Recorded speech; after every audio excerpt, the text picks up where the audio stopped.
Well, I guess there's a couple of really big issues facing the city. One is transportation. Two is affordability. Three, social justice issues. I think that those are probably the three biggest. We have not raised rates in 17 years. The last time rates were increased, the price of gas was $1. Um, our municipal utility is actually owned by the citizens of Austin. And that means that the profits from the utility actually go back to the city and pay for parks and police and affordable housing.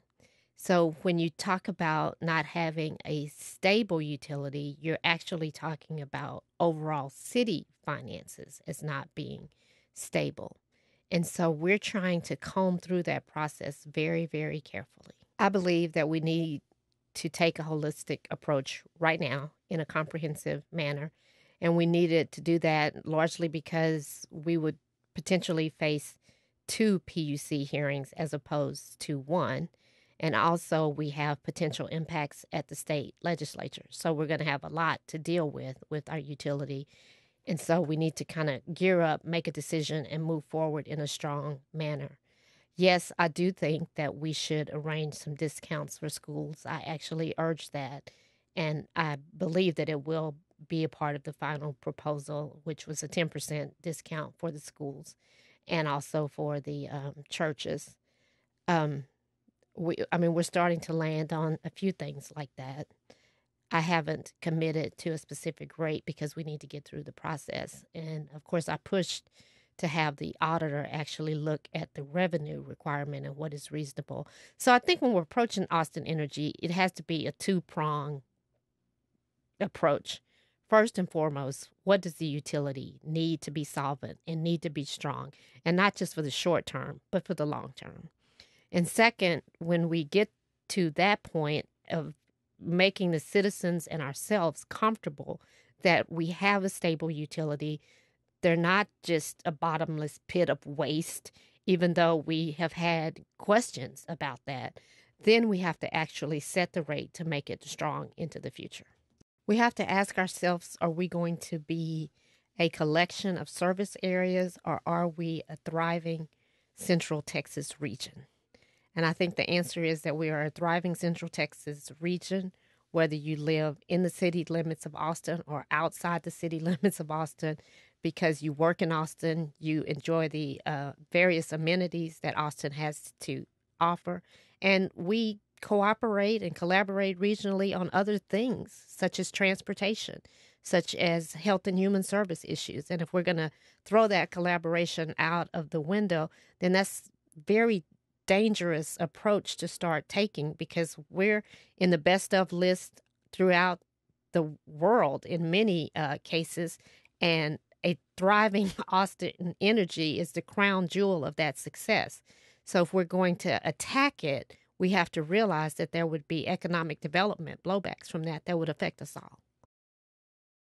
Austin was recently listed as the number 2 city growing in the nation. And so when you have that type of growth from outside, you know that you're going to have affordability issues just because the demand on the housing that is here increases.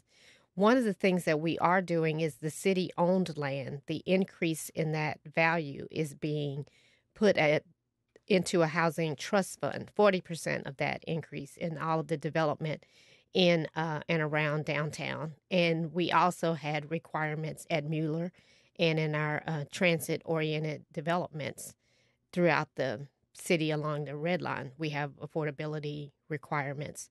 We receive a number of grants and have programs targeted at helping people into affordable housing. I worked extensively on housing for the 0 to 30% of MFI and was able to secure permanent supportive housing of 350 units, the actual financing of that.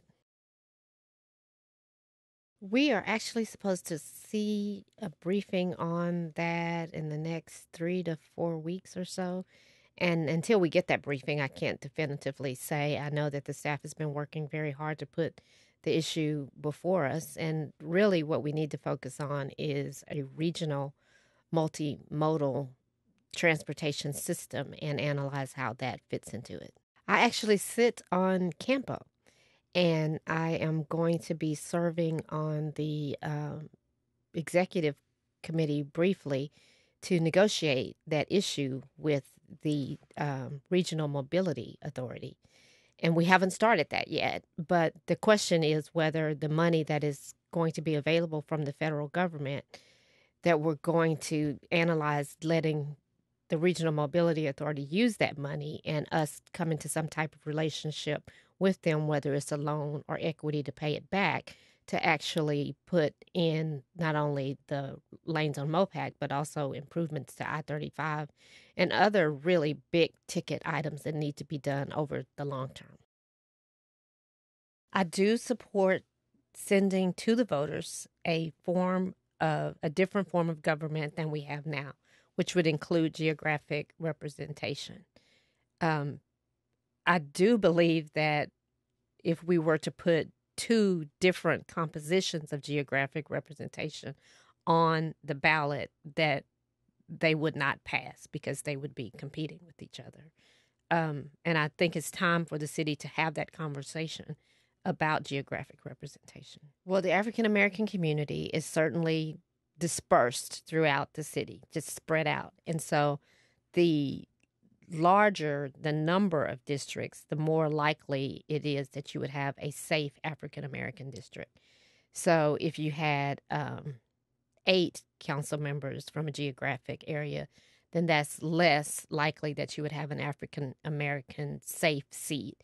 If you had 10, it's more likely, and if you had 13, it's even more likely. So those are the balancing acts. I think that you're more likely to be in a better position for African American representation and with justice with at least 10 geographic representatives.